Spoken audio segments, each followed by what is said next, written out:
Okay, so I invite you to find that comfortable position in the chair. Check my, just relaxing.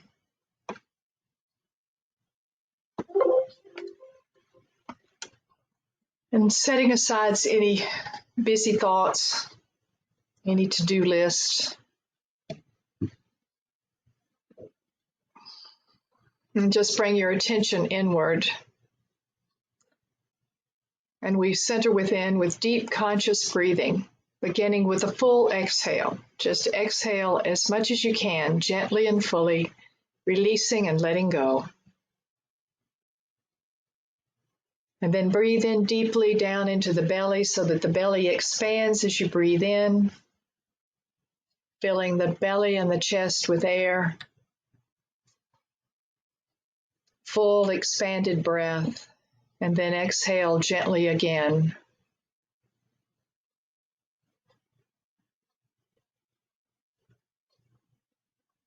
Again, breathe in deeply and fully, welcoming the breath.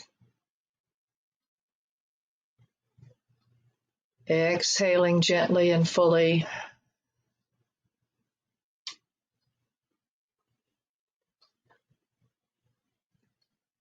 One more time, breathe in that breath of life. And this time, exhale with a sigh. Ah.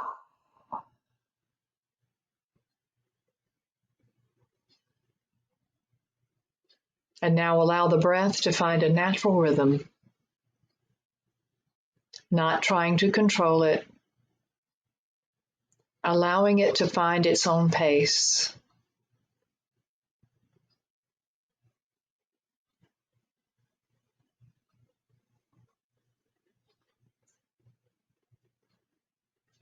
Notice how the body moves as you breathe.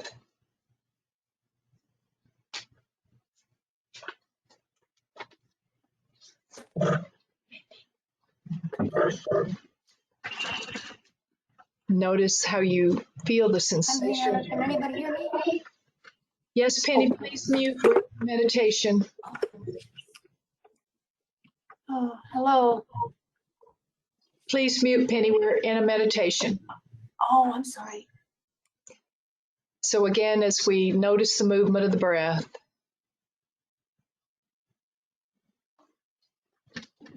and the sensation of the breath coming in and going out of the body.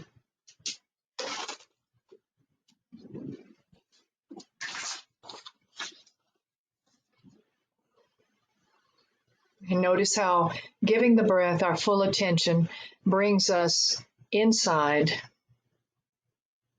and also allows us to let go of any outside influences,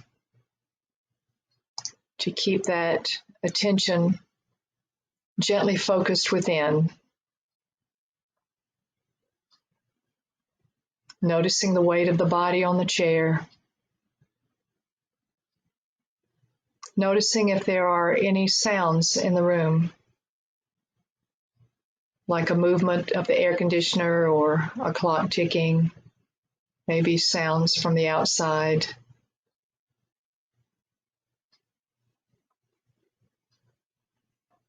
But we stay centered in the stillness within.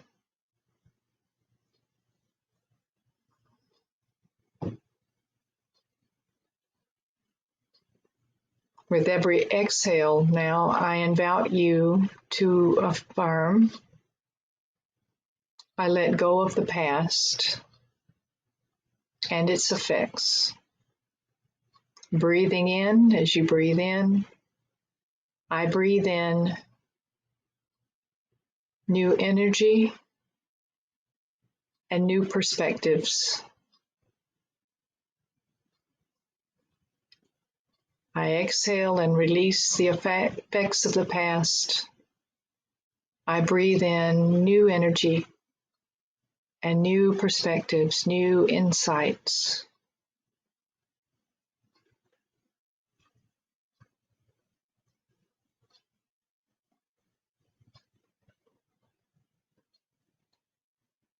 I release the past and welcome new good.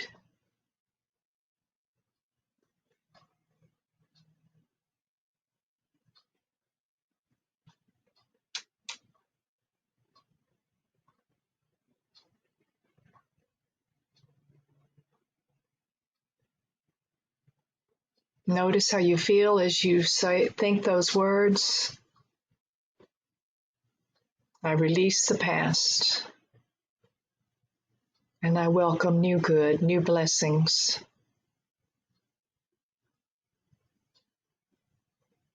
I welcome a new expression of myself as a powerful, creative, spiritual being.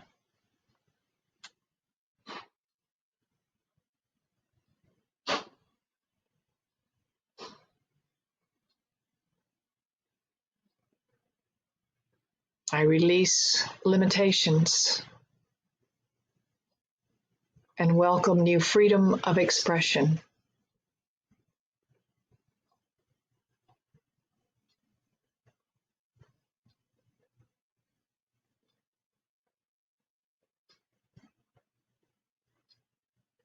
You may receive insights and inspiration about that new expression as you stay centered within.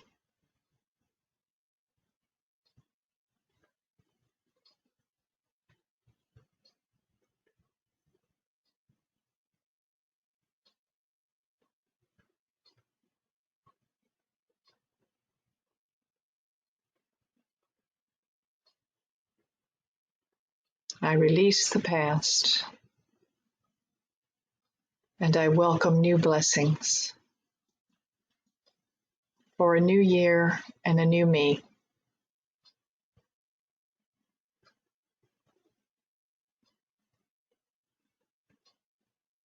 I welcome a new and greater expansion and expression of my truth as a spiritual being, centered in love and light, sharing my love and light.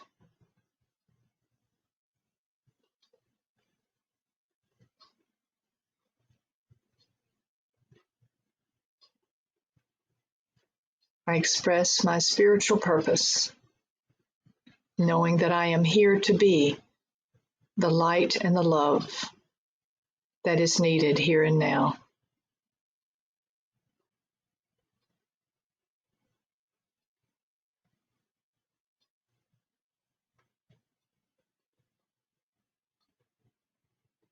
Allow yourself to feel the peace and spiritual confidence as you speak your truth,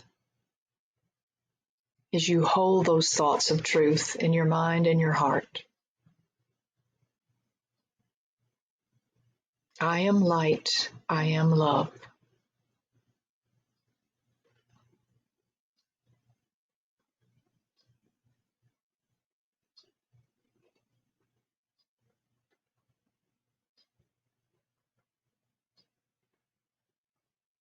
Notice how you feel as those thoughts arise in mind.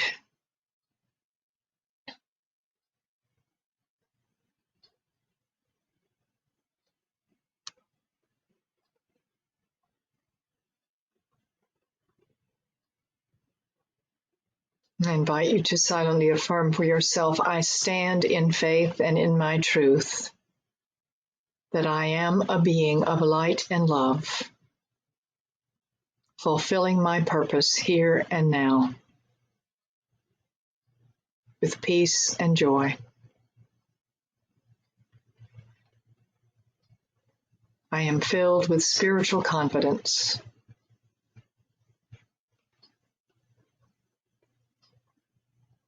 And I embrace the new possibilities in this new year. And just take a deep breath, taking in that thought, those thoughts.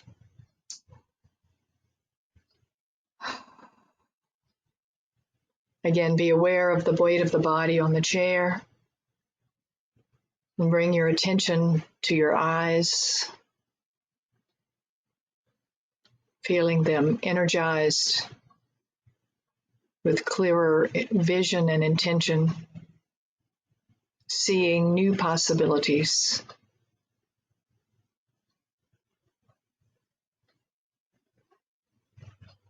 And when you are ready, please open your eyes and rejoin the group.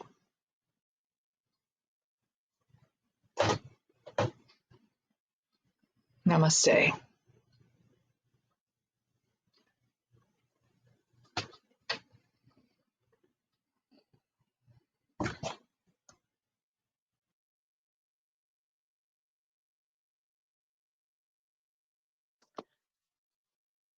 So, good afternoon. Hope everybody's doing good.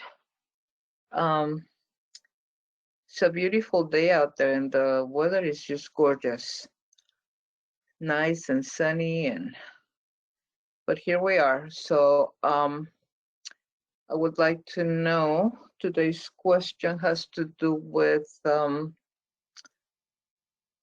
if you think something's lacking in you, if you still have issues with other people, or what is lacking in you?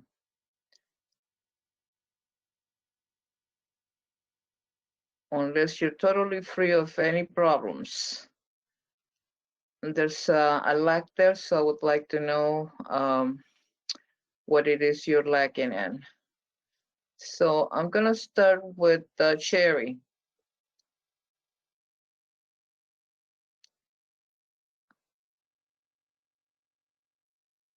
Could you repeat the question? Sorry. What is it that I'm lagging in? Lacking. Does that mean like personal defects? I don't know what a defect is. I don't think you're defective. Since you have everything, and at times you may not be whole because your life does not reflect that. And I'm not talking you personally, all of us. What do you think is lacking? Oh, I thought you said lagging. Lacking. Okay. Uh-huh. What is lacking in me? Ugh. Where do I start? Well, very recently it became quite apparent that I'm lacking in the ability to let things be as they are. Okay. To accept things that I can't change. Okay, thank you. Penny.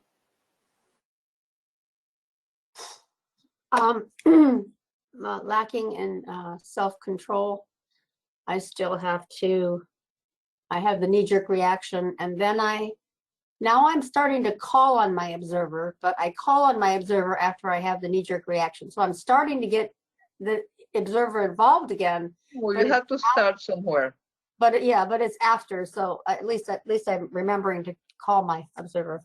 So lack of self-control. Thank you. Lisa.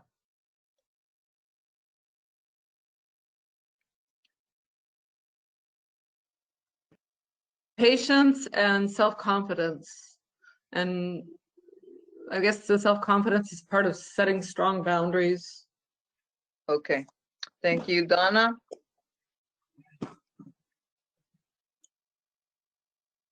I'm still lacking in letting go of things. I let go of some things, and then I seem to latch on to other things that I don't seem to let go of. I worry, and not letting go, trying to control. Thank you. Diane? Miss Henley? Diane? Remember, she said she was helping somebody else also, so she may be with that, talking to that other person now. Virginia? I think self-approval, full self-approval. And I'm trying to find the other thing, and maybe that is the core issue. Because I have a lot of self-doubt. not a lot. I have self-doubt sometimes, and I seem to be, like somebody else said, self-control to stay focused on what's to be done at task. I find myself being pulled in 10 directions at a time, and I don't feel focused. Irma?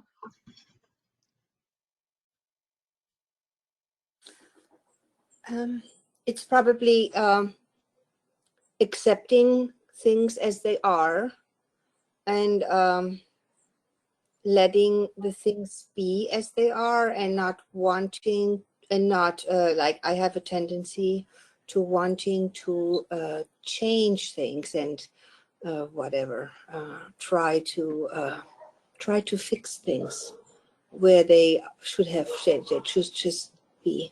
So that. Thank you. Sam? Yeah, definitely acceptance and patience. I'm very anxious lately all the time, and I got a lot of stuff going on, and I am having a hard time to accept. I don't have to say anything. Okay, thank you. Thank you. Diane? Going once? Going twice? Okay, we're gonna let her go.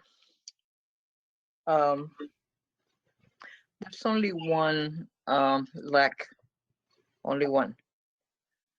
That's a lack of love. Self-love, everything else is because there is that lacking. Which includes self-compassion and maintenance. But it is a lack of love, all of these issues. Today, I'm going to go into different subjects as to what 2021 has in store for us, where we're at, and where we have been. So, before I start, does anybody have any idea where you're at?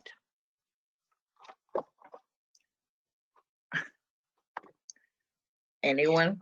Do you mean as far as the new year, or? Yeah. Where are you compared to last year?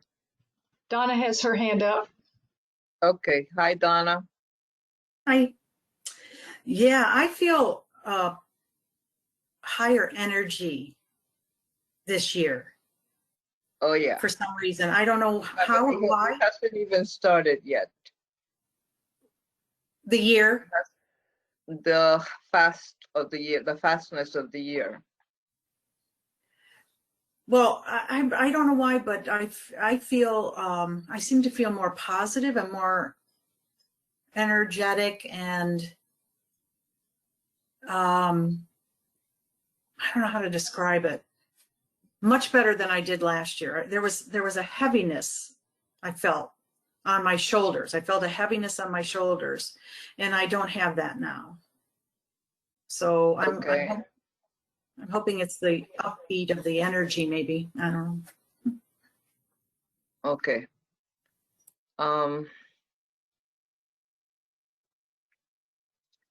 Virginia? I do feel more aware of my spiritual identity.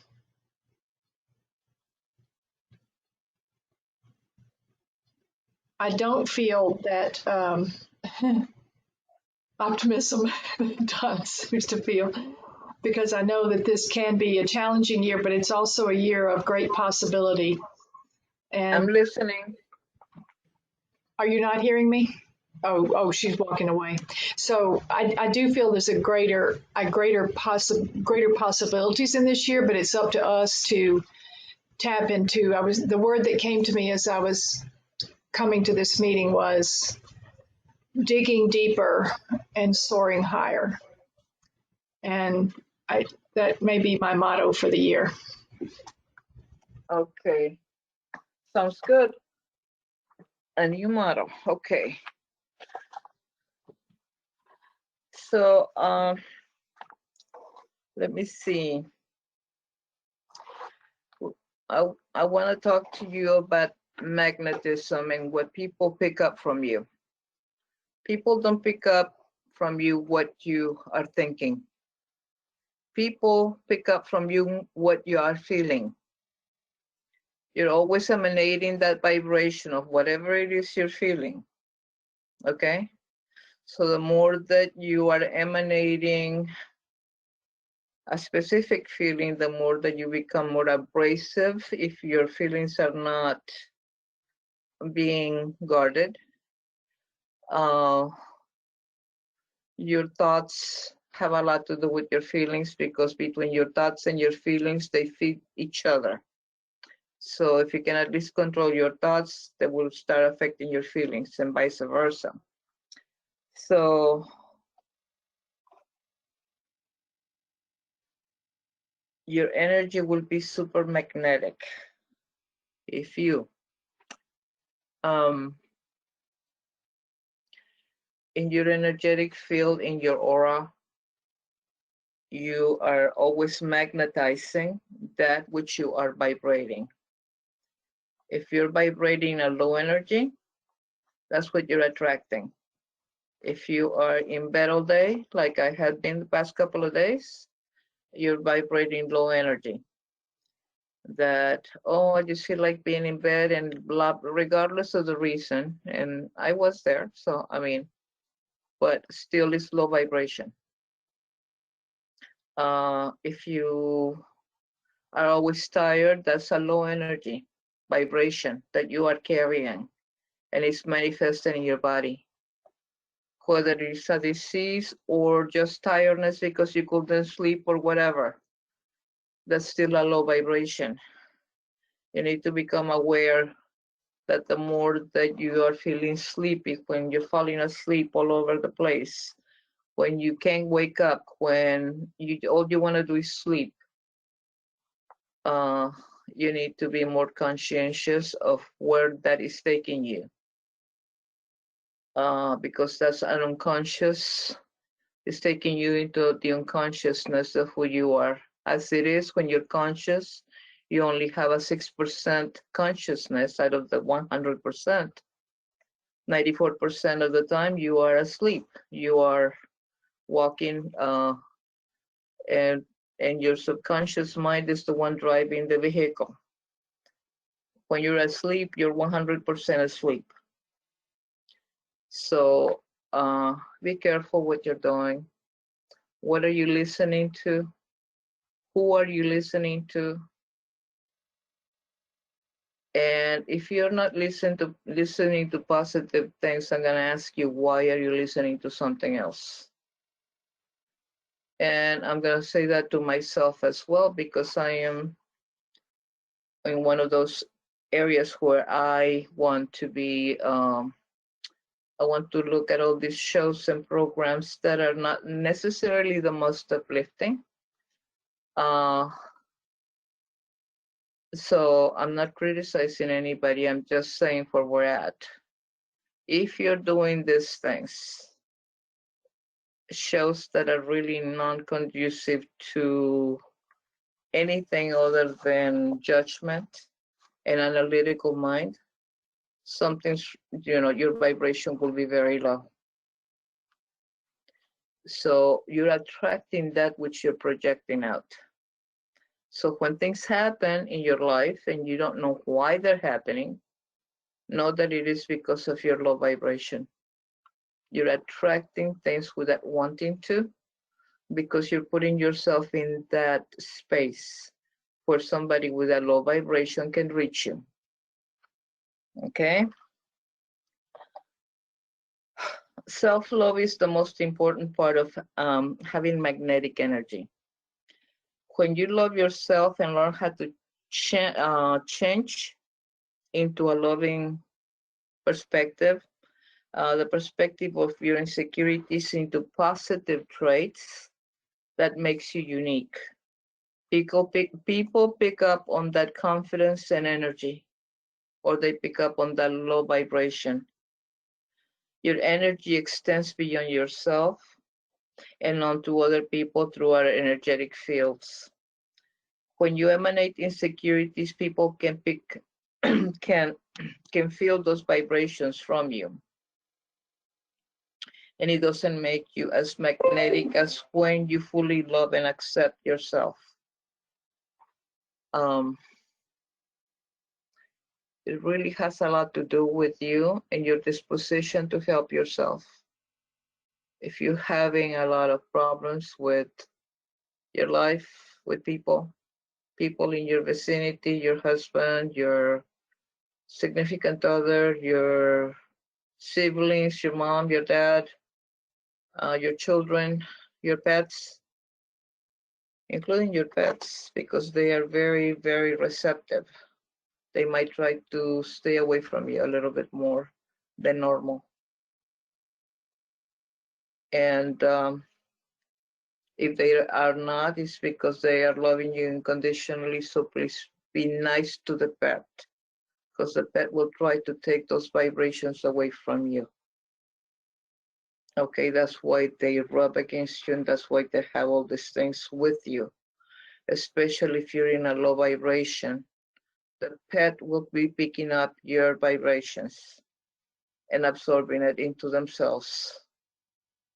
Be careful with your pets. We say we love our pets, and then we have them in right next to us, like if we had the most glorious vibration that ever existed.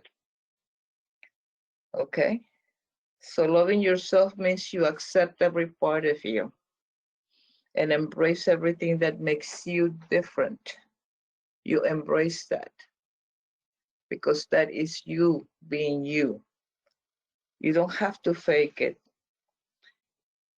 You really start to believe you embody that new identity and your vibration will increase.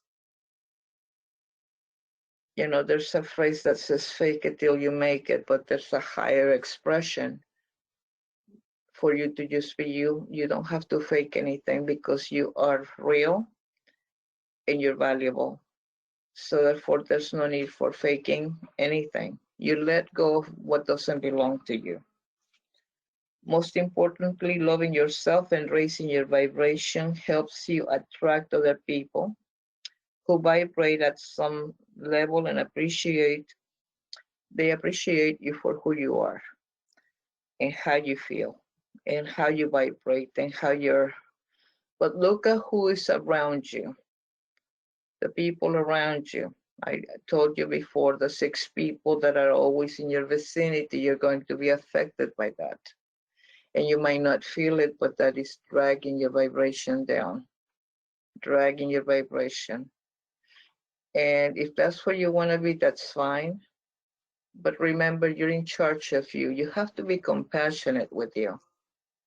And if you don't have a way to be compassionate towards you, then you really are asking for suffering. Compassionate. You need to be compassionate towards you. Be careful of the people around in your immediate area.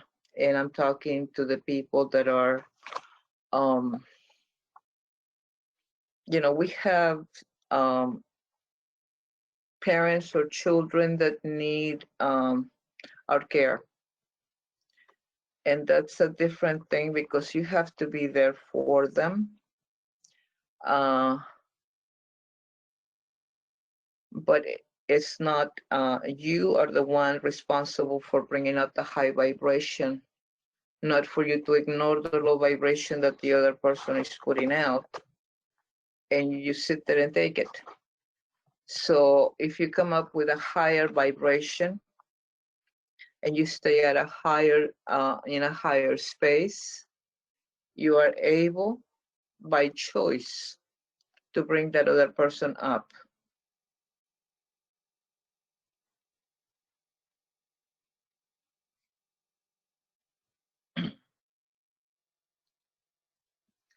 Loving yourself is truly the most magnetic energy there ever is.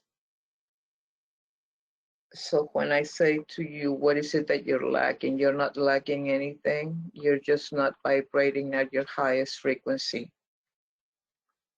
We are pure love, and when we emit that vibration, everything falls into alignment. Okay, I'm going to talk a little bit about that later. Love is what we truly are. So when we are in a manifestation process, the alignment has got to be there.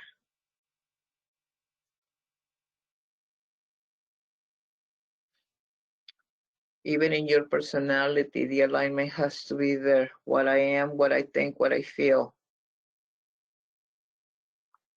I think, I feel, the personality traits have got to be in check, along with your spiritual gifts that are allowing things to happen through spiritual practices. The art of letting go and allowing the allowance, or what is called the surrendering.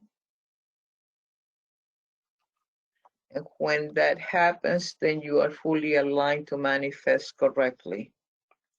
Otherwise, that is called praying amiss.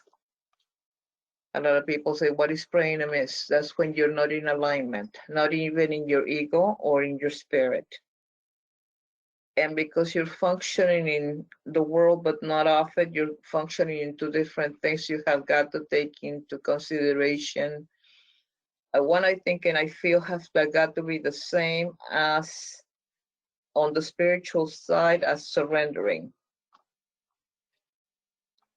So the alignment that comes on the persona or the personality, the I think, I feel, has got to be in alignment on the physical. On the spiritual is the letting go and, allowing surrender. Step into the unknown is what the spiritual requires of you.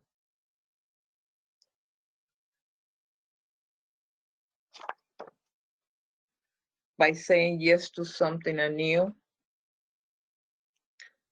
ask that person out, go to the dance class, ask for a raise at work, go for your passion, whatever you're passionate about, explore, try something new. The newer something is, the more alive you become. You're never more alive than when you're trying something new.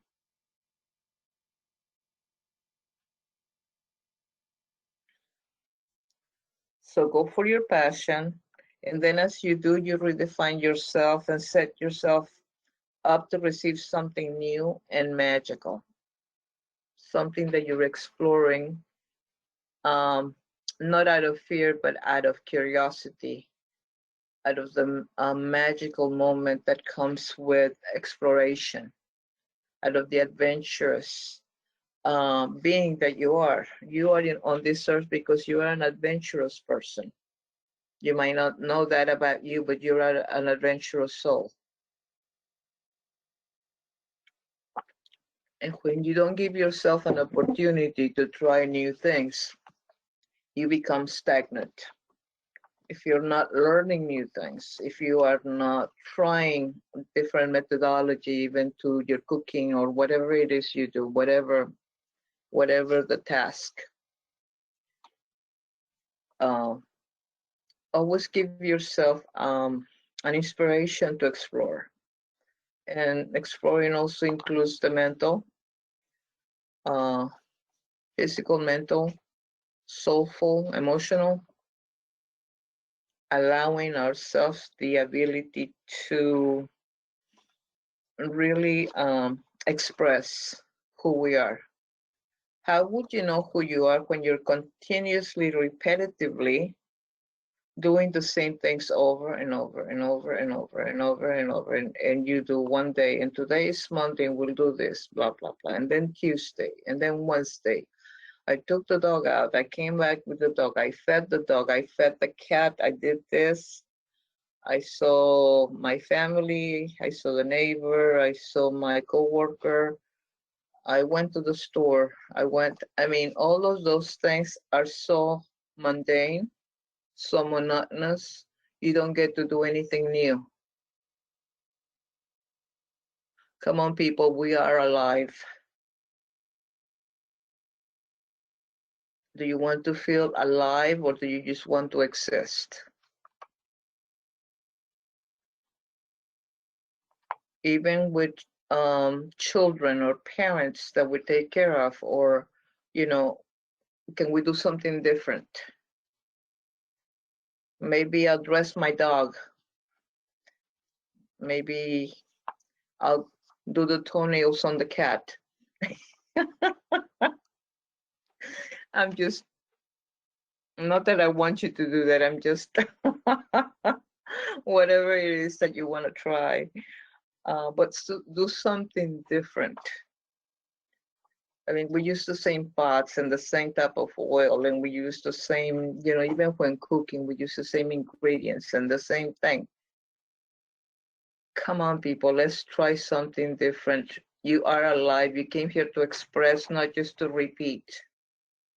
It's like if you could only dance the waltz, and that's all you did for the rest of your life was dancing the waltz. It becomes routine and it becomes boring. Okay, I am trying to wake some people up here because we are so routine. Everything we do is by routine. If you have children, it's what time you wake up the children and get them ready and do this and do that and cook and do this, and everything in our lives is routine. You know, you might have challenges with people with Alzheimer's or people with disabilities or people with learning issues or whatever these people are giving you a great opportunity to express differently, to learn different ways to how you treat them and how you treat the rest of the world. Because you have got to adjust. Everything is an adjustment. They are in your life for a reason. They're not there by accident. They're there because they came to give you another way to express that you have somebody, you know, relationships or, you know, whether they're romantic relationships or otherwise. Some people leave you because it was time for them to go so you could experience yourself again with that person. Have you done that, or are you pining over the person that left? And that's part of the self-compassion that I was talking about. The self-compassion, the loving yourself first. The loving, you know, a lot of people say, well, I don't have a partner. Well, I want a partner. Well, I want this and that. No, take care of yourself first. Love yourself first. So when you do come with a partner and you find your partner, you become a complement to each other, not out of need. Because out of need, you'd only be filling another role, another routine. You know, even people that are adventurous when they're in a romantic relationship, they fall into this thing. Even when they go out, it's the same thing, and it's the same vision, and it's the same way. And that's one of the reasons that a lot of relationships do not last. And I'm not just talking romantic, I'm talking friendships, I'm talking any relationship out there that you want to, you know, be a part of. I have a lot of friends, and each one of them represents a part of my life that means something to me. And I express through that person a specific vibration. But they're all important to me. So it's not that one is better than the other one. So the moment that we start being more aligned with and being more compassionate with us. You cannot be aligned, first of all, if you're not compassionate with yourself, because that is the reason you're not aligned.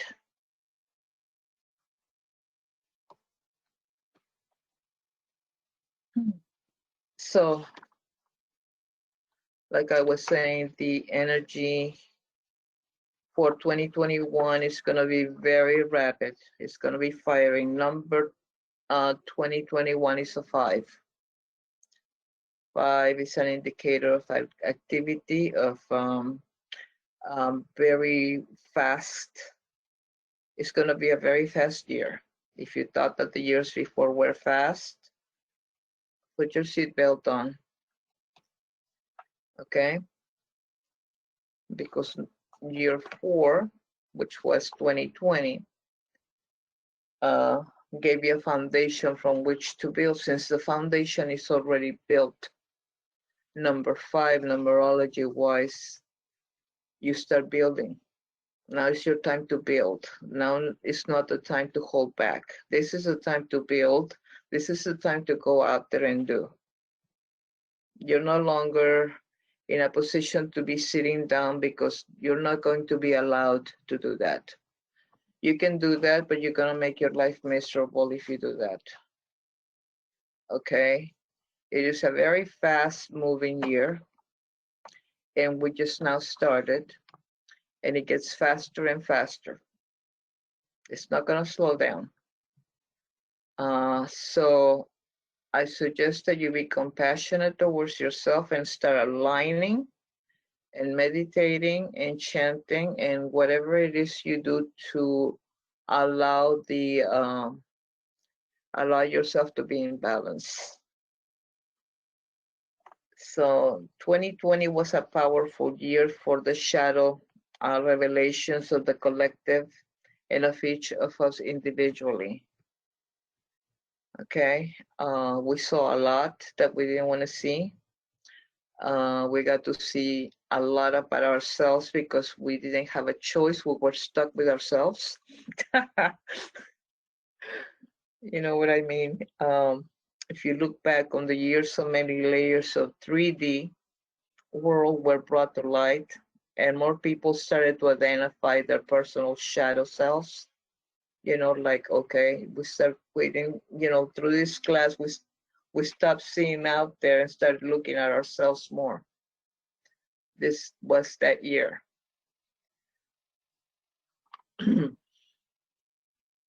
Although the energy of 2020 may have seemed unstable, it was a transformational and important year for all of us to realize where we want to focus our energy.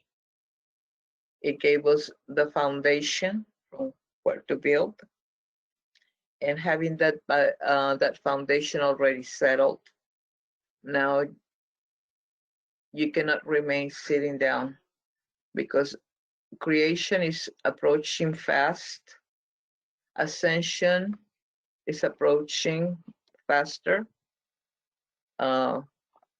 and if you're not ready for that, if you're not ready to take the necessary steps to keep up with yourself, we're not talking about you keeping up with somebody else. You're not keeping up with the Joneses, you're keeping up with you. Okay, the energy of 2021 versus 2020 is about being on the optimal timeline. We in this group have changed timelines at least 4 times, where we jumped 4 different timelines, and we're still looking for the better timeline. Looking for the better timeline, meaning the one that vibrates the highest, the one that is more in balance with our spirituality. Okay, so when I say we're going to be very busy, I'm talking about we are going to be searching for that optimal timeline. This is this year. This is our focus this year. for 2021 to be a year of ascension, not a year of just remaining or holding back or, you know, trying to still build a foundation. It's already past that time. We cannot go back.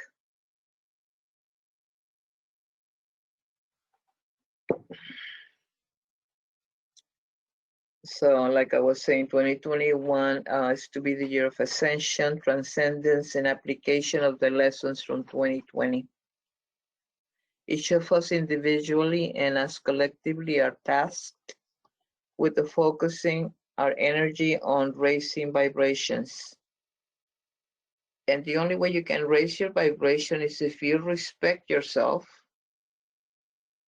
and are compassionate, self-compassion,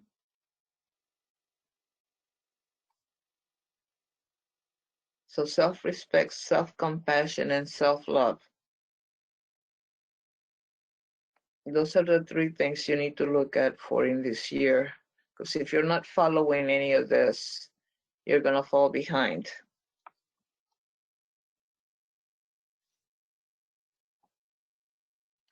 When we raise our vibration individually, we are contributing to the shift to the most optimal timeline of love, light, and ascension of the collective. Remember, we talked about the collective before, about how we are to influence the collective as we learned how to ascend through our letting go of different things and surrendering, that we start including the collective with us. Miss Virginia,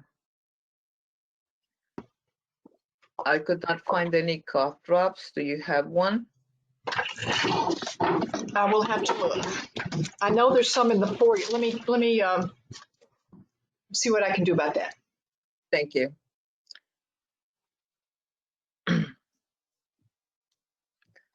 So we're looking at influencing the collective. We already have, and we do that every time that we come into this class because we always on our meditations, we include the collective. Not only the human collective, but the collective of the entire planet. So talking about including the collective, Donna, what would you say? Excuse me. Thank you.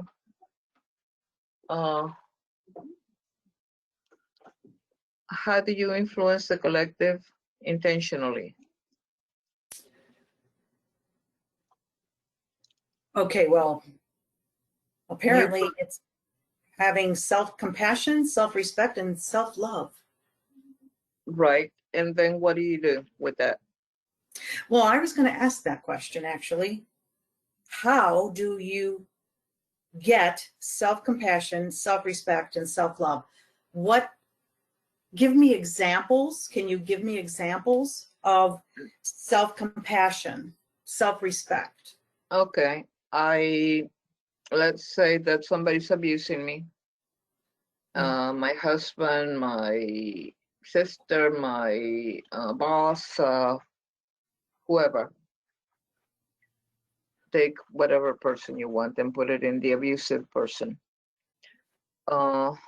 It is okay not to judge, but it is not okay for you to sit there and take it and for you to continually allow this because, quote unquote, you love them. That is not self-compassion. There's a big difference between being compassionate with others, but compassion starts with you. My earring fell. So that's the compassion part. The self-love has to do with once you become self-compassionate, then you are in a state of surrender because you are in a state of allowing. The allowing part and the surrendering allows you to open your heart, and coming out of your heart when you start emanating, love is not only for you, it's for the collective. That's what I mean by that. Okay. That makes sense? Oh, it does make sense. And I feel like I have those, but not all the time. Like I seem to go turn back or grab onto or whatever you want to call it. But in order for me to get back to those things, self-compassion, self-respect, self-love, I have to go look inward and into my heart and be grateful. It starts with gratefulness for me. It does. It is part of one of the tools, yes. Okay, so for me, when I either meditate or I step back, it doesn't have to be a full-blown meditation, but I can just stop and take a breath and say, I am very grateful that, you know, I have these opportunities, or whatever the situation is that I'm doing, trying to get myself back into those things. Okay, so what was the original question I asked you? I don't remember. Sorry. I don't remember. An example of how you project love to the collective. Oh yeah. Well, once, okay, I do this a lot. When I feel grateful, I send that gratitude out. I also, when I'm feeling love, I try to send that love out, outward, out to the universe, out everywhere, to everyone. Go ahead. Okay. The reason that I said be self-compassionate and be self-respectful and all that is because that means that you're loving yourself. And you cannot project something out there for the collective if you're not in that space. Mm-hmm. So whether you come to it by prayer or by gratefulness or by observation of, you know, there's a passage in the Bible that says, whatsoever things are lovely, whatsoever things are beautiful and true, think on those things. Mm-hmm. Observe what is the natural beauty.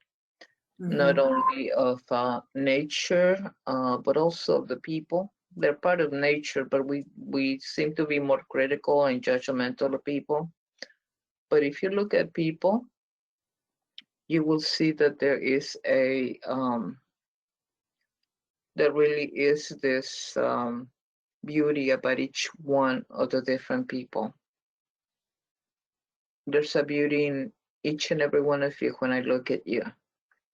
There's every one of you has your own uniqueness, your own inner beauty, and it just shines through. If we allow ourselves if we are willing to look at that. But in order for us to be willing to look at that, we need to be in a loving attitude towards us. You cannot give what you do not have. So that's what that means. How do you expand, Virginia, how do you express to the collective? I start by acknowledging that every person is a child of God, that we are all brothers and sisters in spirit, no matter what differences we may be showing in our personalities or cultures, that we are all one in the oneness of spirit. And I understand that, you know, people have different beliefs and we're all challenged through the personality, and to have compassion. You know, as Jesus said, forgive them, they know not what they do. I forgive myself when I am not myself and not doing what I know to do. But Mostly that's it. Considering it, the oneness really helps me. I want to say something here about forgiveness again. Um, the least we judge ourselves, including in forgiveness, because in order for you to forgive yourself, you have to look and be in judgment of you. So to clarify that, that's when compassion comes in. That's when I would ask you not to look at it in such a way that it becomes a self-flagellation exercise, because you're looking, okay, I didn't do this, or I did that, or I have this, and starts creating all this guilt and all this stuff, and what you focus on expands. So the least you think about and try to correct what's supposedly not correct or not good, or however you want to say it. I mean, if you have to put things into the category of good or bad, or evil, or divine, if you have to put that that contrast, you're going to become very obsessive compulsive, because you're going to be looking with a microscope over things that you should just let go, because that is what the ego wants you to do that. So because it's looking for control, and the control, the more you try to forgive yourself, the more it's going to try to keep you in the state of punishment and penalty. So self-compassion comes into play.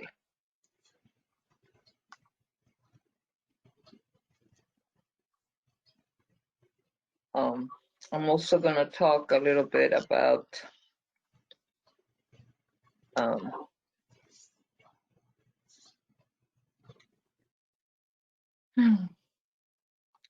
I'm going to talk about boundaries a little bit. Why are the people around us that with very low vibration, if we allow it and we don't do anything to raise our vibration, at least while they're there, or at least while we're visiting them,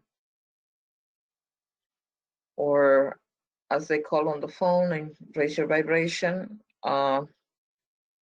but not, we wait until we're down at the bottom, and then we go and do, and then we react. Reaction is not the place where you want to be. That's the ego's reaction. The spirit is an acting, it's an active, an actualized response. The ego reacts. The ego comes from fear, spirit comes from love, and you were giving the spirit of love and not of fear. So again,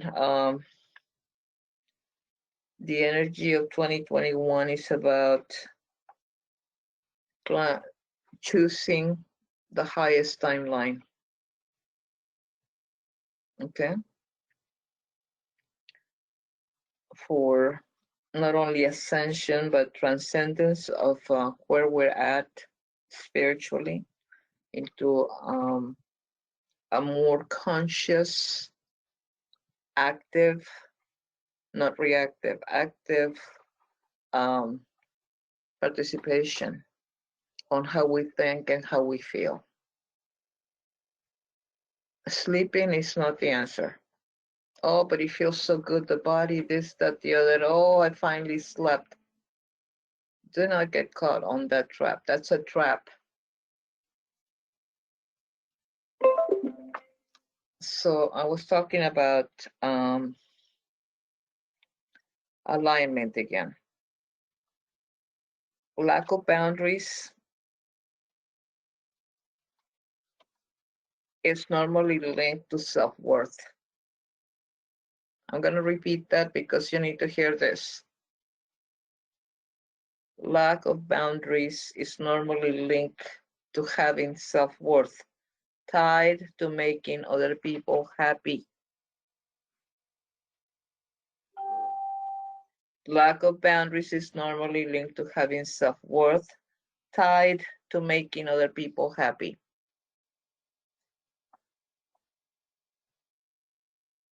The key is to reevaluate the beliefs about worthiness and realize self-worth is about realizing that you are worthy for being you.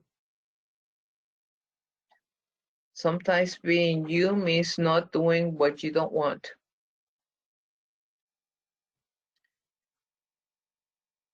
You are worthy. Sometimes, in other words, you have permission to not do what you don't want to do. You don't have to do what you don't want to do. I know I'm using a double negative, but if you don't want to do something, you don't have to do it. Okay? I'm looking at you, Cherry, because you're looking like, what?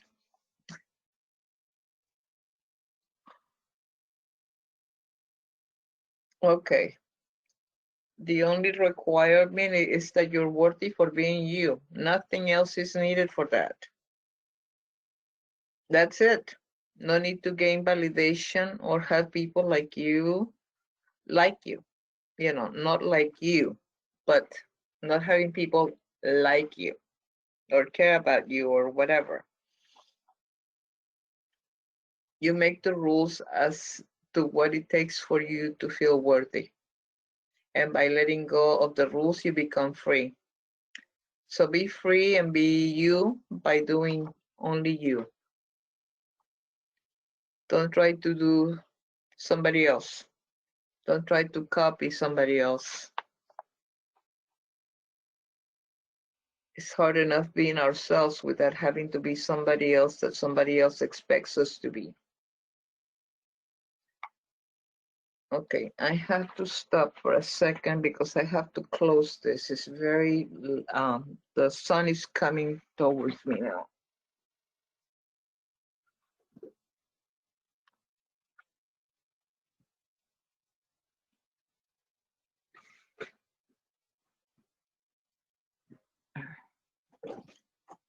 Chris, no. No, I don't know what I did. Okay, thank you. Hey. Okay. So, Cherry, Yes, ma'am. give me an example of self-compassion. Self-compassion. Not Somebody asked, what it is. Not what it is. Give me an example of self-compassion.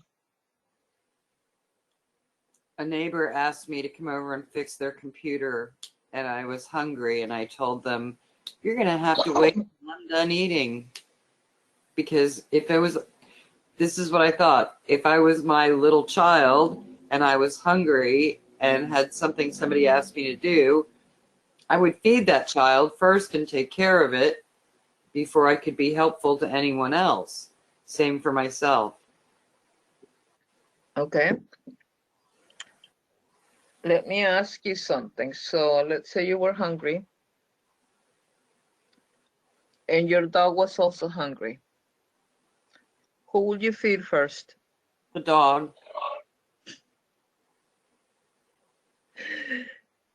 Okay. Why?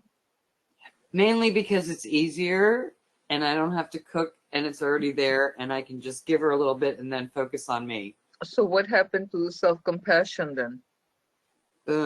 It was okay with the neighbor, but not the dog. Exactly. Why? I want to know why.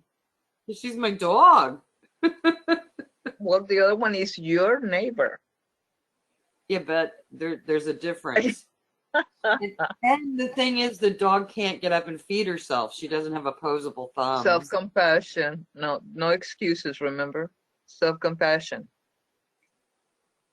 starts with you. Okay, I'll have to work on that because what comes up for me is it only takes a minute to feed the dog. I don't care what the excuse is. Go ahead, Donna. Well, then she just lost her self-respect Exactly. by feeding the dog first. Exactly. That's what I was trying to get to. We're all there, Sherry. We understand. Believe me. I feed the cat just to shut her up. I will do the same, you know, but I mean, in the truth of things as they are, I just wanted to show you the differences of how we have levels of self-compassion and levels of self-respect and levels of how we make ourselves unworthy. Okay? What I'm looking at here is unworthiness. Every time you do not respect yourself and do not have self-compassion, you are dealing with feelings of unworthiness. Rather that you are the person that is responsible for these creatures. Nevertheless, if you're hungry, you come first, always.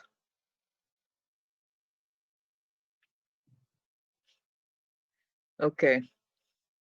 That was so not fair asking me about my dog.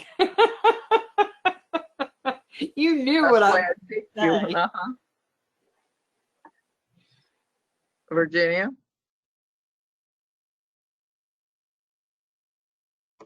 Yes, ma'am. Give me an example of self-compassion. An example of self-compassion for me is really taking my day off. Okay. And what happens when you don't do it? I'm depleted and I can't serve others well. Exactly. So that's not just not self-compassion, it's also lack of respect. Self-respect. Penny?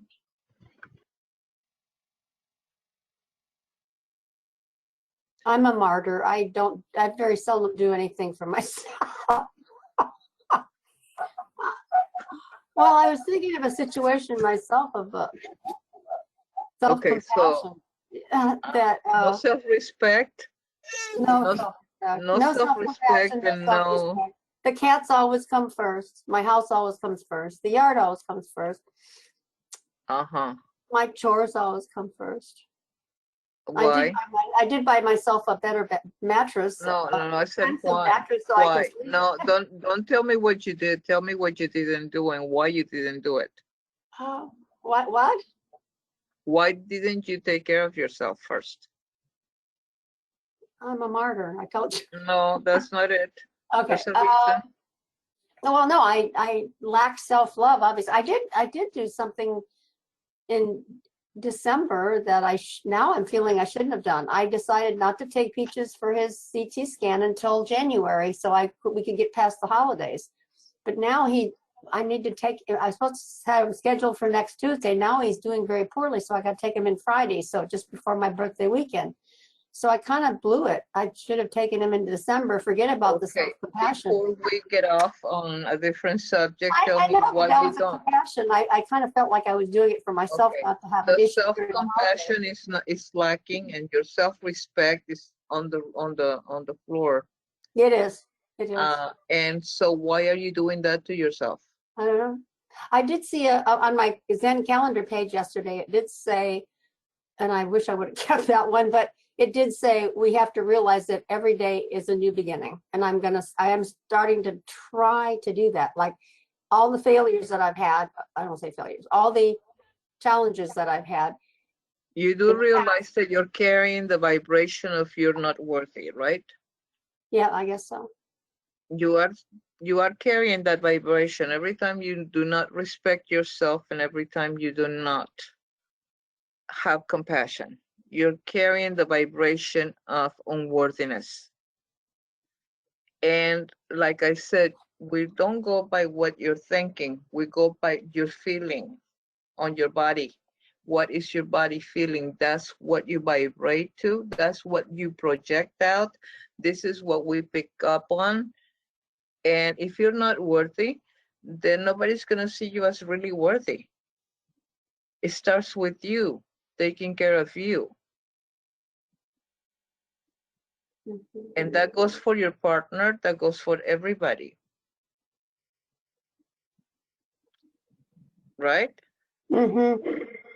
So I'm not trying to pick on any of you. No, I understand. No, But I know exactly. am, because I have to, because everybody's like, yeah, but this is more important, or this is more important. But if you don't take care of you, how can you be there to take care of the pets, or the man, or the neighbor, or whoever you were taking care of, or the child, or so it's very troublesome that people are not self-respecting enough. It's very troublesome that people are not self-compassionate. Even when you have a child that has needs, you have got to come first. Not the person not somebody else. If you're not there for you, you're going to be the victim of your own. You are the one creating this cycle for you, where where everything is a struggle because you do not pay attention to you.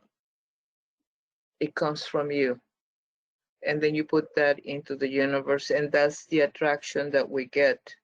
And I don't care if it's a vicious dog that is near you. If you're loving that dog, it will probably not attack you. But if that dog sees your apprehension and your anguish and your uneasiness and your difficulty dealing with life or with them, then they can pick that up very quickly, and they will be reactive to you, and they don't know why they're reactive to you that way, but they are reactive to you that way because that's the vibration you're emanating. Self-respect, self-compassion. Please pay attention, because this affects every one of your relationships, every one of them, every one of them. Yes, Sherry. I just need to say that my ego is screaming, no, that's selfishness. It's a new concept for me to be aware of how to be self-compassionate and how to set those boundaries. That, I mean, it's just what I hear is my head going, no, that's selfishness. You need to put others first. And that's not my truth anymore. Okay, now what I'm going to ask you is, who's speaking for you?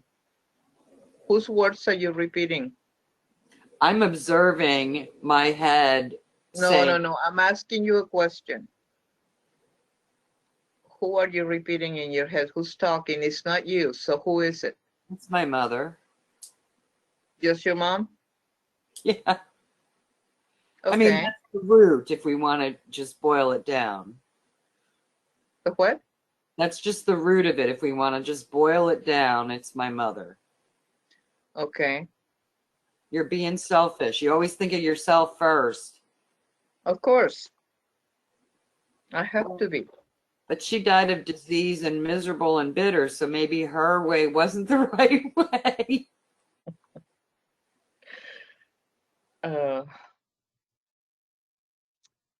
So, what is your, what would you do different for you to acknowledge yourself first? And that question is for everybody. What would you do different in order for you to have self-respect and self-compassion? Well, I know what I do is look at it and give it to the robot, because that's programming from way, way, way back. Okay. That Do you is not- remember back in the, I don't know if you were with me the first year when I was doing the very beginnings of this class a few years back when I was teaching tapping? And No. tapping was a part of I'm familiar with it. that also that's also a part of bypassing the subconscious mind.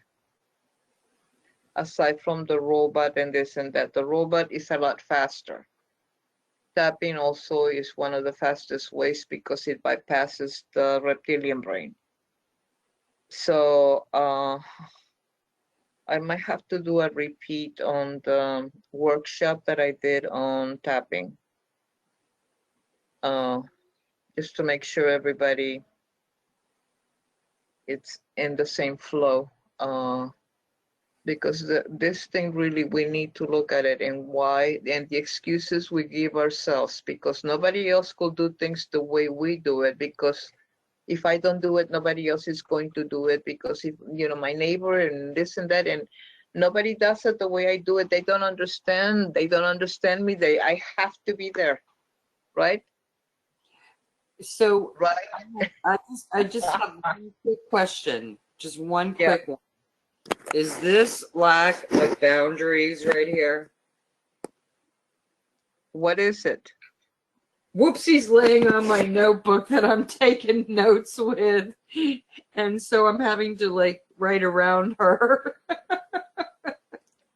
Well, you know how you take notes. I mean, that's not necessarily a boundary, but unless that's really, unless you feel that it is a boundary. It was just ironic that you were saying that, and I'm like, oh, she can stay there. I can write around her. Okay.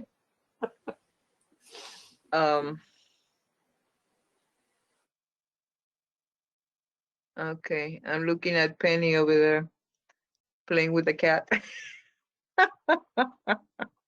I'm not playing with the cat. I'm trying to, when he starts sneezing and wheezing, I try to tell him peace, so he'll stop. Is she okay? Is he okay? No, that's my problem. No, but that's when he starts sneezing and wheezing, I try to get him to calm down, and it really does help.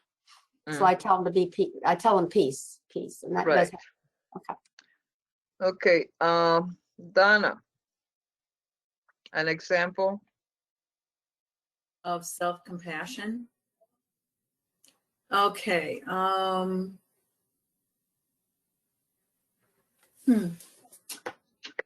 Tough for me to come up with that. Because I'm like Penny. I'm like wanting to, I'm a people pleaser. Isn't that what we were taught to do? Everybody else comes first? Yes, in fact. That's part of the culture, okay?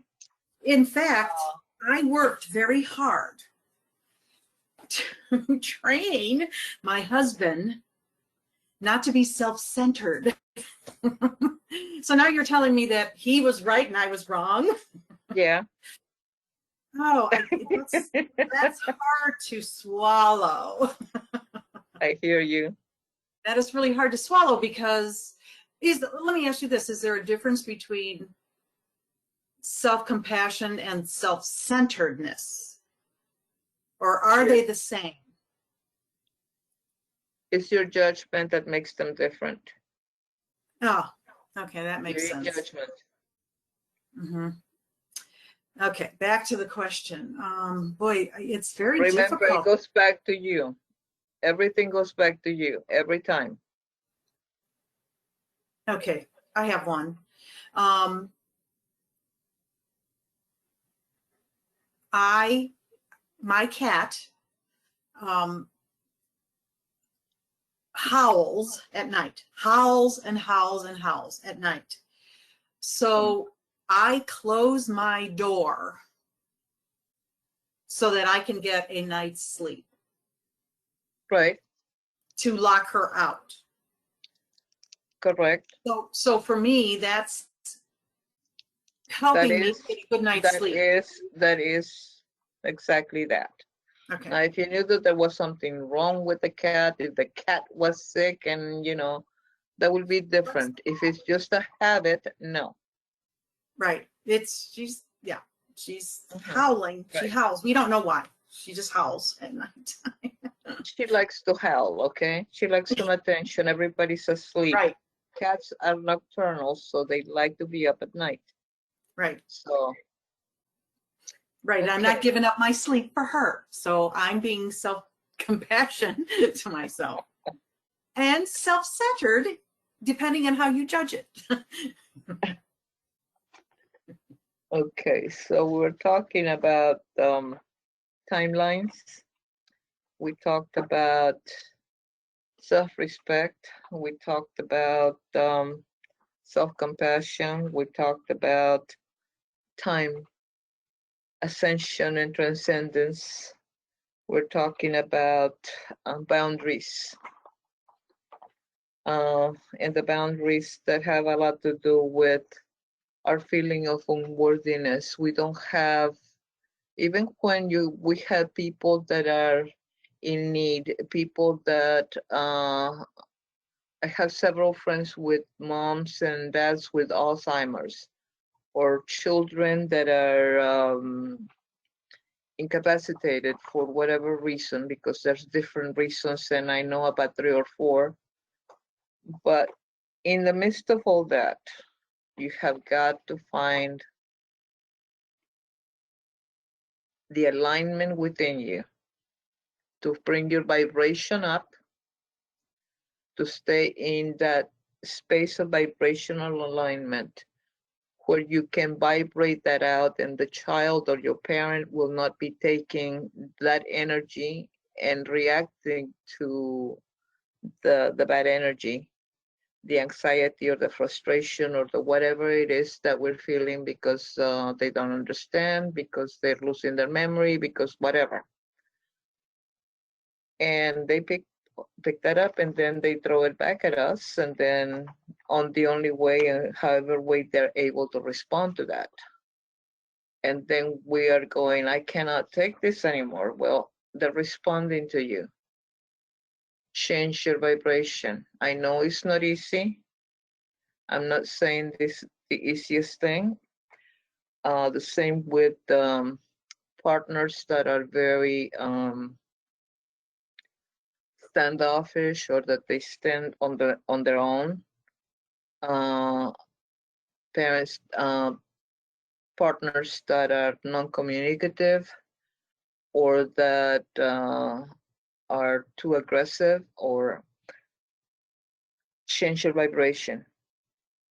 Everything is vibration, energy, vibration, thought. If you cannot change your feeling, change your thought. Start with your thought, and your thought will affect your feeling. Then I would suggest that you have a list of things that make you feel good, just the remembrance of them, and just have it, write it down. And when you're in one of those spaces, bring that list out and put some music that you love to hear, or that you like to dance to, or that you like to sing to. Things that make you happy. Nothing has to be that hard. And if you cannot play that music, play it in your head. Hum to yourself. It changes the vibration. It resets your body. Humming. Remember that. How do we raise our vibration? There are tools to raise our vibration. Okay, so allowing. I'm going to change it again. Now we're going to allowing. We're going to set an intention. Angie, can I say one thing before you go on? About what? About the things that make you happy. Yeah. I do have one thing, one thing that I do. Okay. And it's a song, I call it the Happy Cat song. It came up one time when Sammy, my cat Sammy, was still alive, and I felt like she wrote it for me. And it's a silly little, it's not even, it has no words, it just has a melody. But whenever I get stressed or angry or whatever, I do the Happy Cat song, and that makes me feel better. So I just thought I was kind of dovetailing on what you had to say. I used to have the choir at Unity, and when we didn't know the words to a song, I used to have everybody meowing to the song, because no matter what song it is, if you meow to it, you cannot, you can meow to anything, to any song, and you can follow it, so sometimes that's all we did for a whole 15 minutes is meowing, and everybody was having a good time. But I mean, it also worked. Okay, I'll see you later. Wait.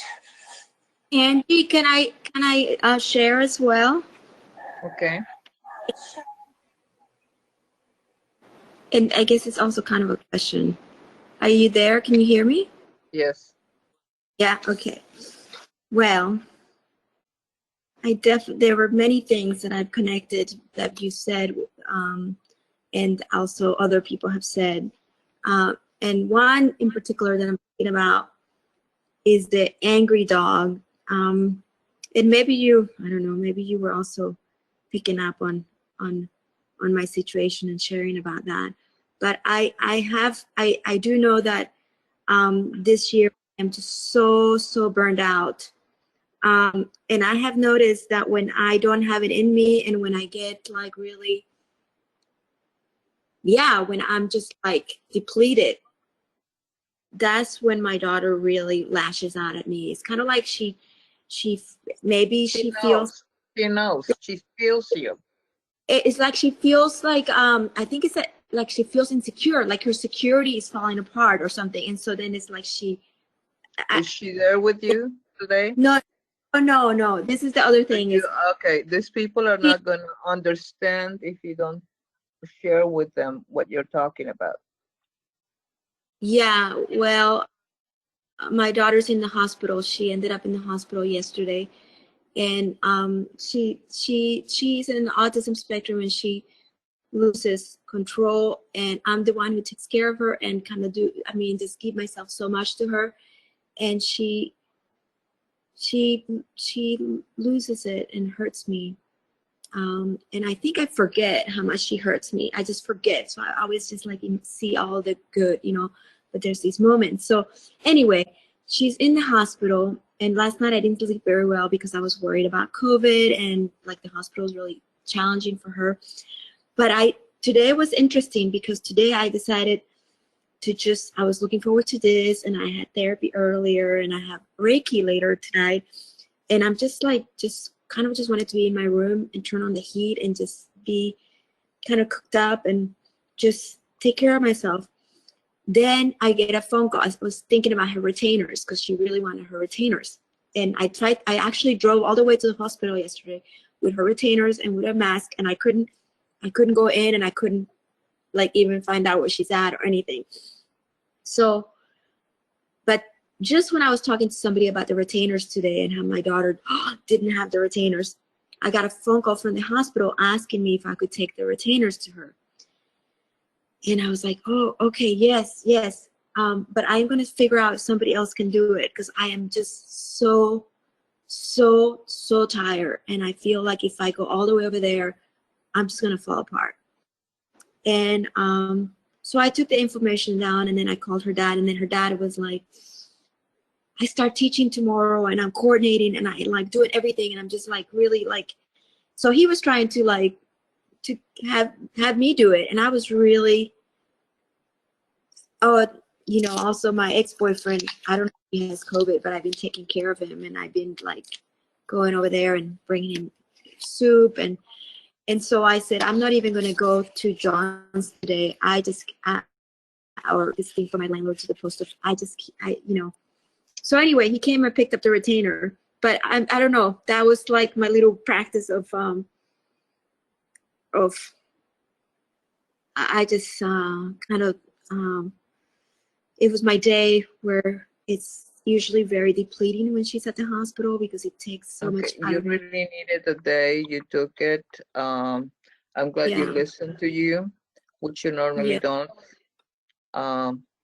So I'm proud of you that you were able to listen for once. And like I said, she reads you very well, especially with the different spectrum of they're very sensitive children. So, Yeah, and she did talk to her about it on the phone. So I say we're trying our best to get it there. I took it yesterday, but I couldn't give it to you. Yeah, and she was okay, and yeah. okay. Time that I'm not like I'm just like taking the time for me because instead Okay. of So are you following the class on what we're talking about and why we're saying this? About the self-respect and the self-compassion. the funny thing is when she called me from the hospital was exactly well her dad and like the whole thing the nurse was when the class was starting, so I was on the phone with the nurse with her dad, and then I realized it was biting into this class, but I kind of had to do that. So maybe I did what somebody was saying earlier about the dog, feeding the dog, but not the neighbor.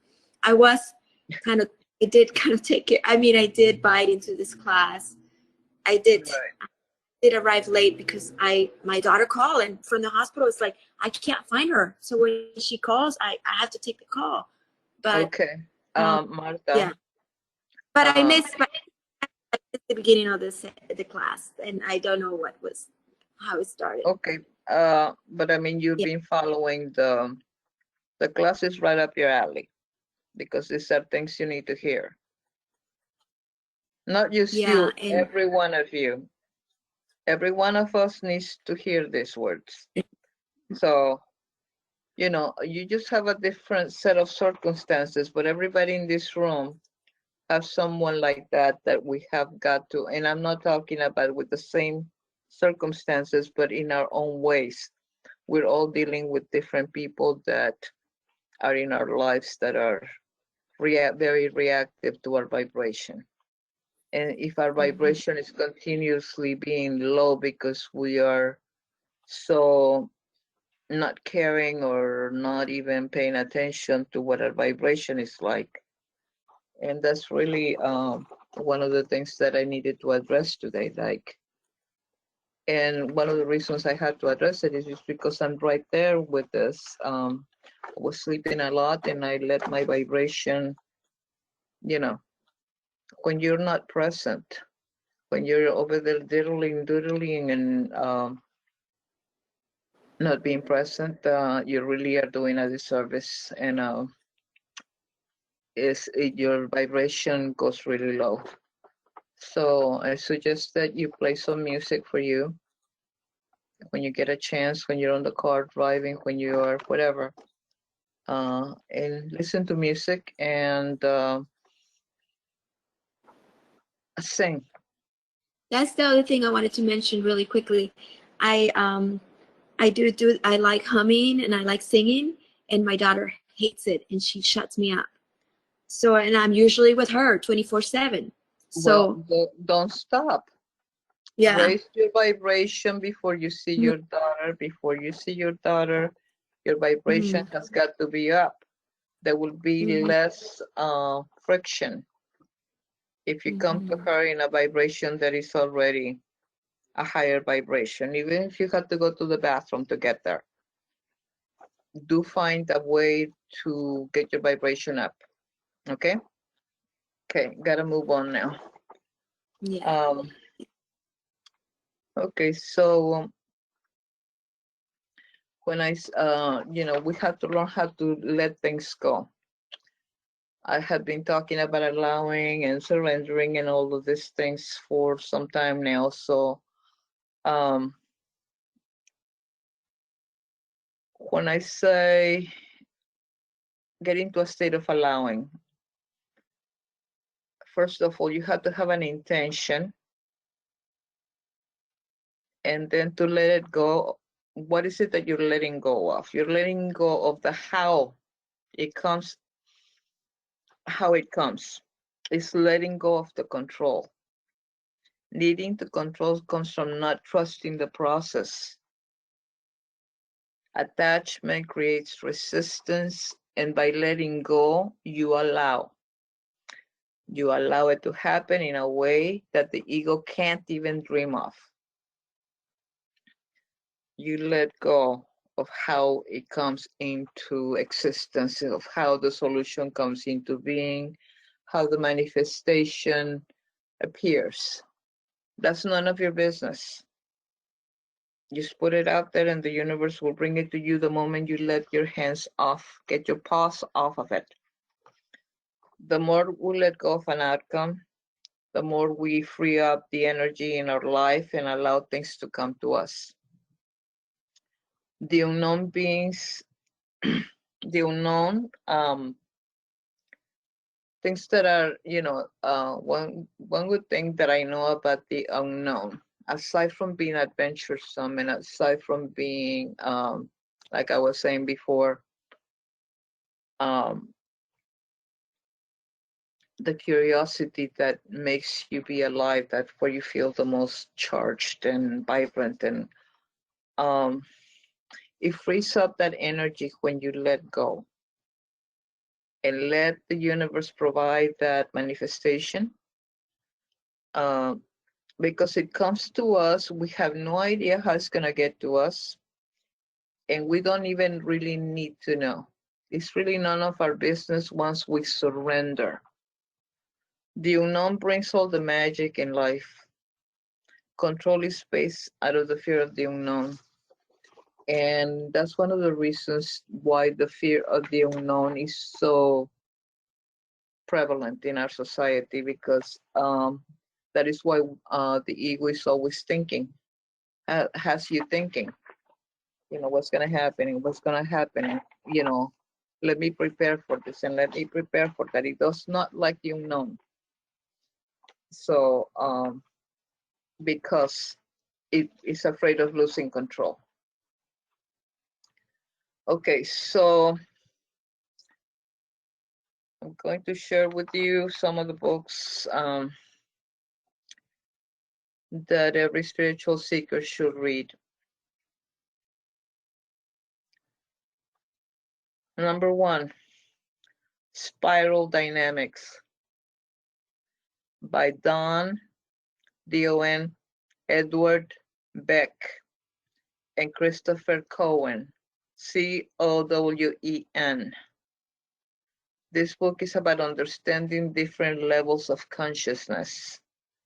Reading this book really helps to better understand people and why they think the way they do at their level of consciousness. You don't judge people as much and helps you move up in your personal consciousness. It's a perfectly accurate way of raising your vibration and moving up in your consciousness. And so that was Spiral Dynamics. Spiral Dynamics. Okay. Book number 2, well, it's actually a set of 5 books, but it's called The Law of One. All of them, all 5. On a more esoteric side, this book is a compilation of channel information in response to a physicist asking questions about topics like our existence and the beginning of time. And in the 5-book series, it was also noticed that some of the stuff written in the 80s has come to be true in terms of science and the shift of consciousness called the harvest, that this is where we're at right now, the harvest, according to the law of one. A lot of people call it the law of Ra. Okay, but it's 5 books. And who is the author? I don't remember. I don't have that with me. But it's called the Angie. Law. Law of what? Oh, 1 as in the number 1? 1. O-N-E, right? 1. Okay. O-N-E. Law of 1. but there's 5 books. Just check it. It's a series of 5 books. Okay. But it Got is it. about the law of one. Okay. 3rd book, Abundance. It's called Think and Grow Rich, and this is an old book by Napoleon Hill.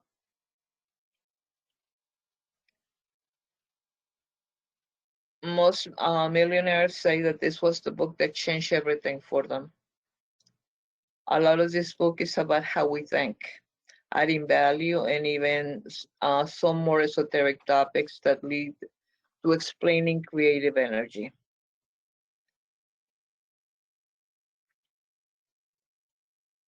It's a practical book. It's a more of how to. Book number 4, The 4 Agreements by Don Miguel Ruiz. It tells you how to not take things personally, do not make any assumptions, be impeccable with your word, and to always do your best. And all this points right back to you. Points right back to you because it talks about self-respect. Without these 4 elements, you cannot have self-respect, which is my topic today. So of all the books, as far as that is concerned, you need to read the 4 Agreements by Don Miguel Ruiz.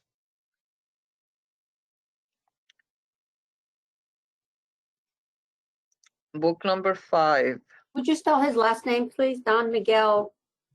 Ruiz, R-U-I-Z, as in zebra. Okay, thank you.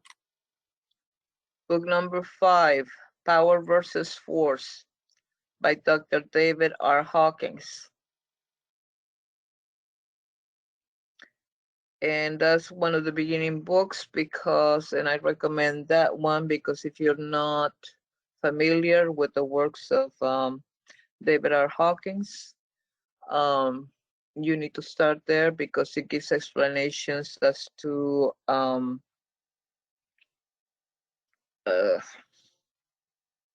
my thought just left me. It went out the window. Come back here. It talks about how to do muscle testing. It also talks about the different vibratory levels of where we're at, spiritual in consciousness.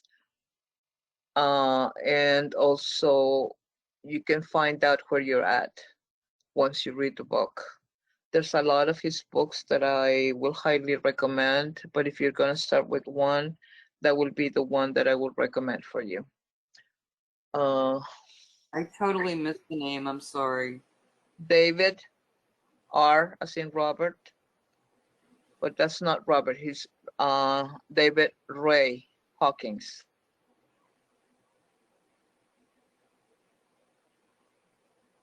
And what book? I'm sorry.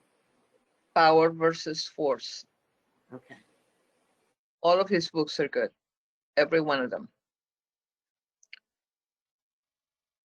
There's a lot of other people, but I don't like them because they're very repetitive and they bore me after a certain amount, and the same thing over and over, no matter what the book is. It's the same. So these are the people that I stick with. There's others, but they're more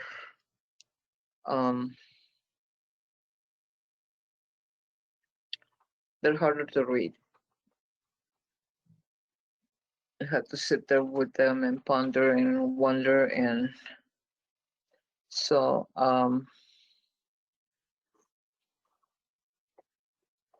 I think let's see, the 4 Agreements, the Power versus Force, Spiral Dynamics, the Law of One, and Think and Grow Rich. There's a lot more books, but this is a good beginning. I also want to go just a little bit further on the allowing part. The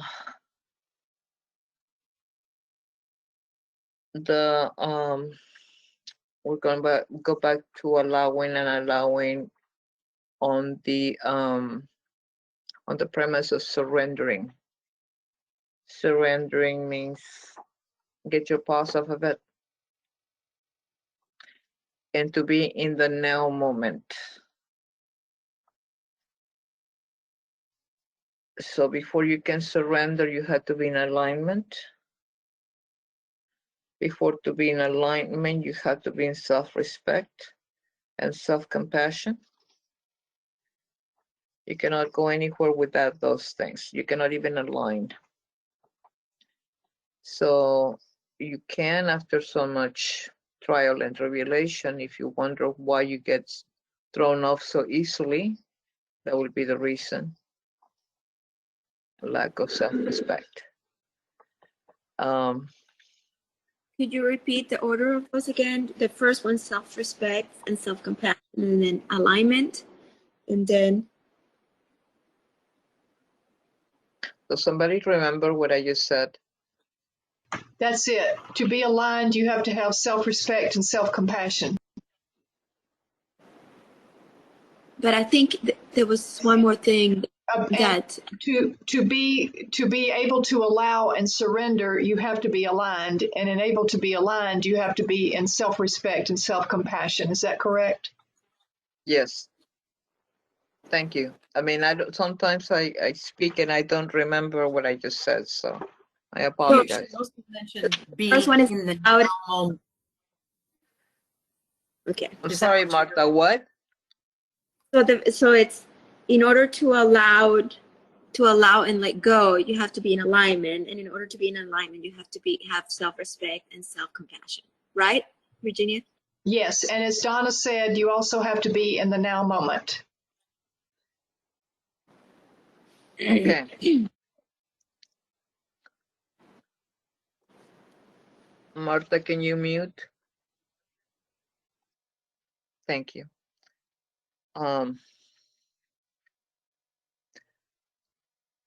So when we do surrender into the now moment, into what is happening, you go through all those things instead of trying to fix it, instead of trying to control it and make it fit into a box and tell it which way that it needs to run for it to be fixed, or for it to manifest, or for it to flow the way you want it to flow. You have got to let that go. You cannot try to fix it, change it, or make it different, because that is going to create suffering. If you try to control it, you just open the door to suffering.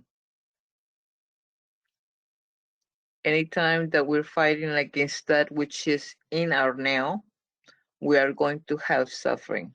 When we do not accept things the way they are, when we don't accept people the way they are, when we fight the systems. Why do we get so frustrated? Because we are continuously fighting things because we want it to be different.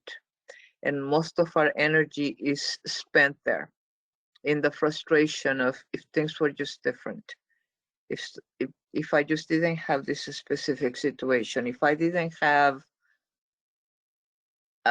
put whatever the excuse is there, but it is a fight with what is. If you just accepted it for what it is and let it be whatever, let the chips fall where they may, then you will not be in suffering. Anytime we are fighting against that which is on our now, we are going to have suffering. So the first place is being aware. Becoming aware to let things be what they are. Not to follow your script, not to follow specific rules and specific scripts. So no, you become the observer, and that in itself is huge because you're aware. The moment that you become the observer, you cannot choose unless you are aware that you are choosing. You cannot choose until you're aware that you are choosing. So if you don't know you're choosing to be in suffering because you don't know that if not accepting your now creates suffering, If you don't know, how would you choose otherwise? How can you choose?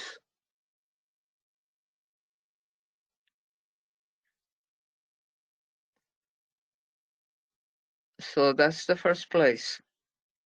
Can I be aware of what I'm allowing myself to be in?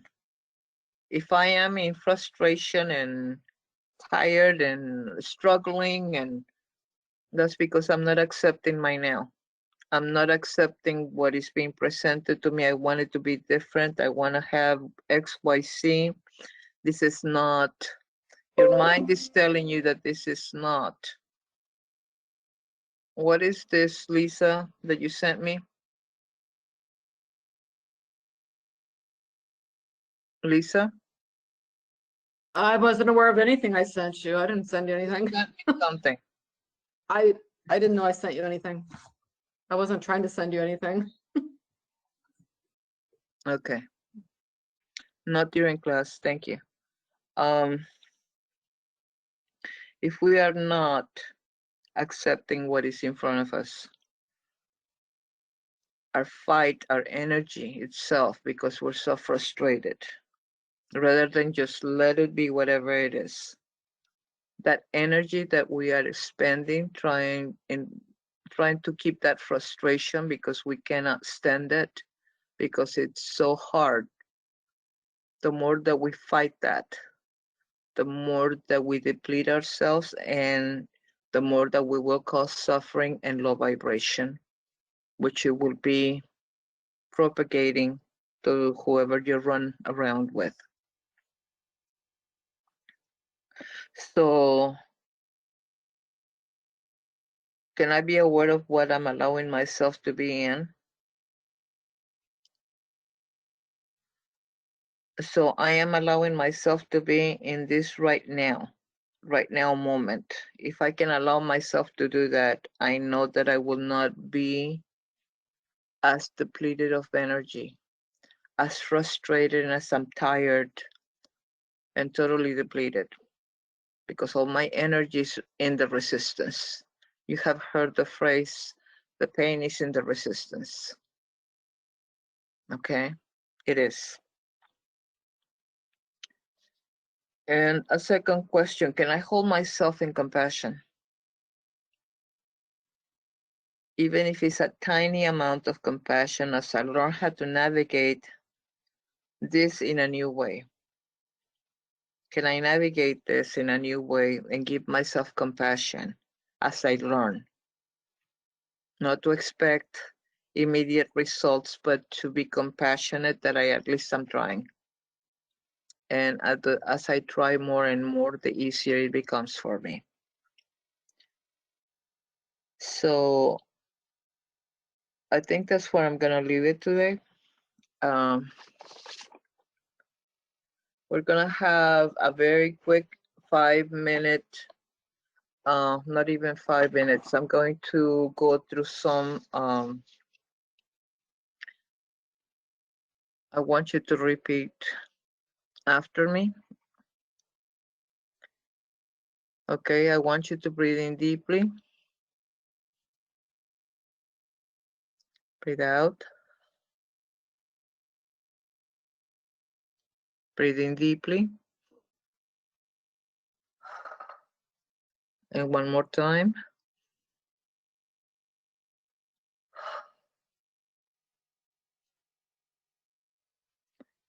Repeat after me. I am sacred. I am powerful. I am loving.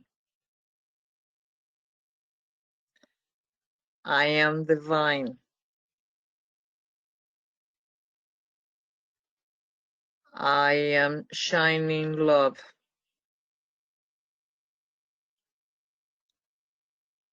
I am love and light.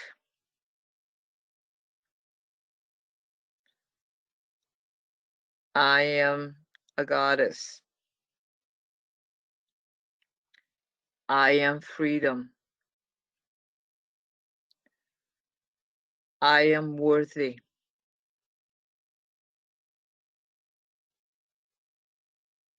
I am worthy of deep divine love.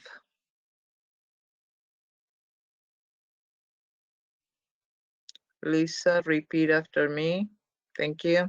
Not right after me, repeat after me. I am a powerful healer. I am a powerful healer. Martha.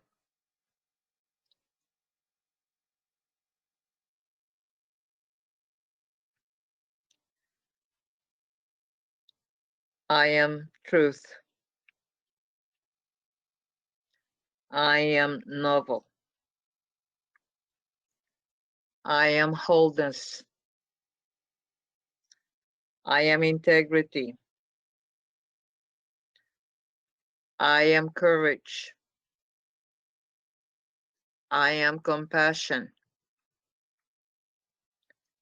I am strength.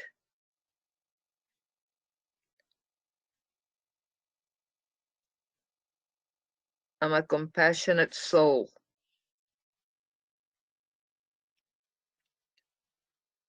I deeply honor and respect myself.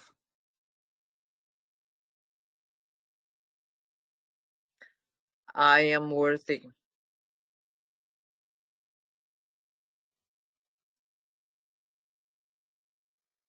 I enjoy self-respect.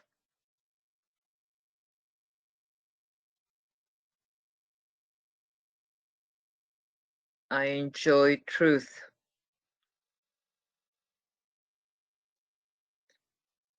I am powerful and compassionate. I am powerful and compassionate towards me.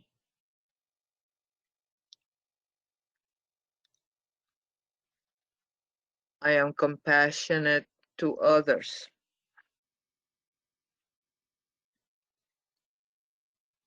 I am respectful to others.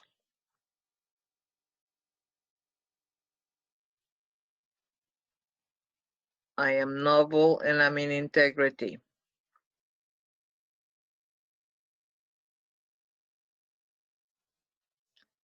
I am free to be me. It is okay to be just the way I am. Who I am is very valuable. Who I am is priceless.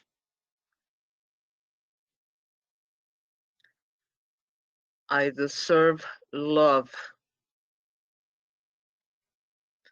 I deserve compassion.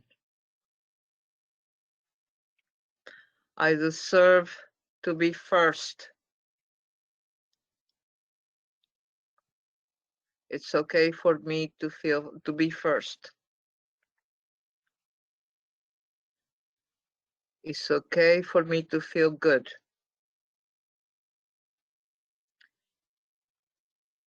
It's okay for me to be good.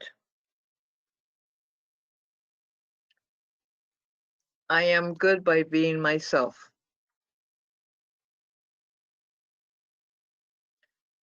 I love and respect myself. I'm compassionate to me.